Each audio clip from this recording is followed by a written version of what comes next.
ऊपर वाला न करे कि कोई अनदेखी हो, क्योंकि आप बोर्ड परीक्षा के दौरान, वैसे तो पूरी जिंदगी, लेकिन खासकर बोर्ड परीक्षा के दौरान आपका हर तरह से स्वस्थ रहना बेहद जरूरी है।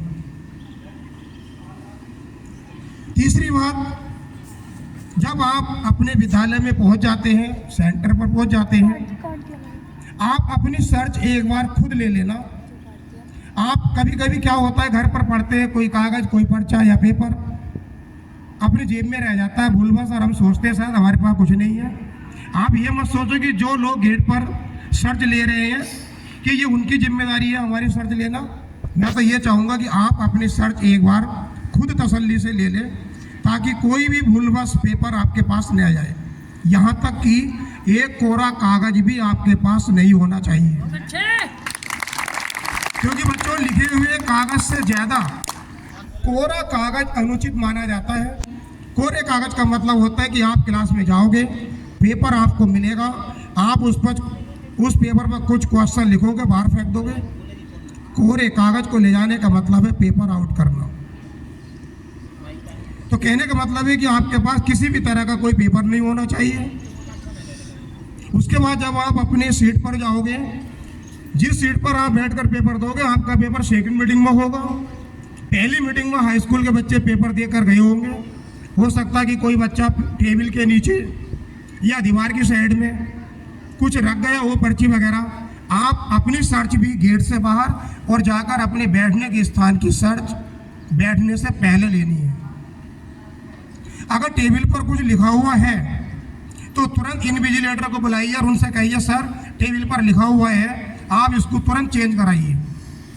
ये उनकी जिम्मेदारी है कि वो अपने आपके टेबल को उस समय या तो चेंज करके देंगे या साफ करके देंगे। इसके बाद मैं नेक्स्ट बात पर आता हूँ। आपको कॉपी पहले मिलेगी, उत्तर पुस्तिका जिसे बोलते हैं। उस कॉपी पर मैंने क्लास में भी समझाया था, जो लेफ्ट साइड होती है वहाँ पर कुछ कॉलम होते हैं जो आपको फिल करने हैं। घबराने की कोई ज़रूरत नहीं है, उसमें सारा लिखा हुआ होता है हिंदी में, आप उनको फिल कर लोगे। राइट साइड में पहले ही पेपर के उत्तर पुस्तिका के एक टेबल बनी हुई होती है। अगर आपकी उत्तर पुस्तिका का कोई भी पेपर कटा या फटा है या अधूरा है, तुरंत इन्विजिलेटर से कहिए कि मुझे ये वाली उत्तर पुस्तिका चेंज करके दीजिए।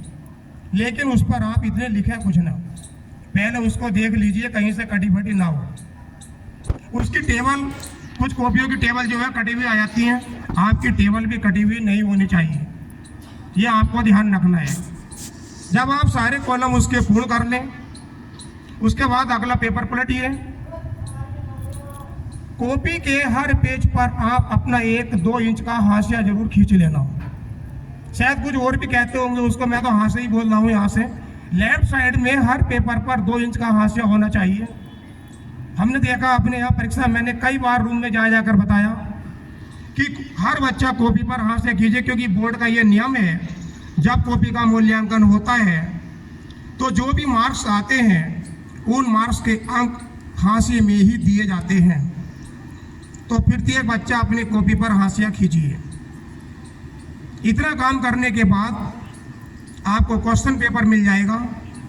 क्वेश्चन पेपर जैसे आपको मिले, बेशक आपको 15 मिनट्स मिले हैं क्वेश्चन पेपर पढ़ने के लिए, आप पढ़िए, वो आपका टाइम है। लेकिन अनावश्यक रूप से आप क्वेश्चन पेपर पढ़ने में टाइम वेस्ट मत कीजिए। अगर कोई कमरे में आता है घूमने के लिए, वहाँ पर कुछ लोग आते रहते हैं, तो ये नहीं कि बार बार आप अपना लेखन का कार्य बंद करके उनको देखना शुरू कर दें। आप अपना काम करते रहिए। एक अहम बात, अब आप सोचें कि हमें कहीं नहीं देखना। कभी कभी बैच आता है तो कुछ शरारती बच्चा होता है, कोई पर्ची अपने पास से वो आपके टेबल के पास भी फेंक सकता है। एक बार मेरे साथ ठाकुर द्वारा ऐसा हुआ था कि बैच आया था और एक बच्चे ने, शरारती बच्चा था, उसने अपनी पर्ची उठाकर दूसरे बच्चे के नीचे फेंक दी। बैच आया, उसने पर्ची उठाई, उसकी कॉपी सील कर दी। बच्चा गिड़गिड़ाता रहा, रोता रहा, उसकी किसी ने नहीं सुनी। बाद में कुल मिलाकर उस बच्चे को वहाँ से रिलीव किया गया। क्या करूं? और जो दोषी था वो कैमरे में आ गया, पकड़ में फेंकता हुआ दिखाई दिया। बाद में उसको ही अरेस्ट किया गया। सन 92 की बात थी ये। उस समय नकल अध्यादेश लगा हुआ था, कल्याण सिंह की सरकार थी। जो बच्चा नकल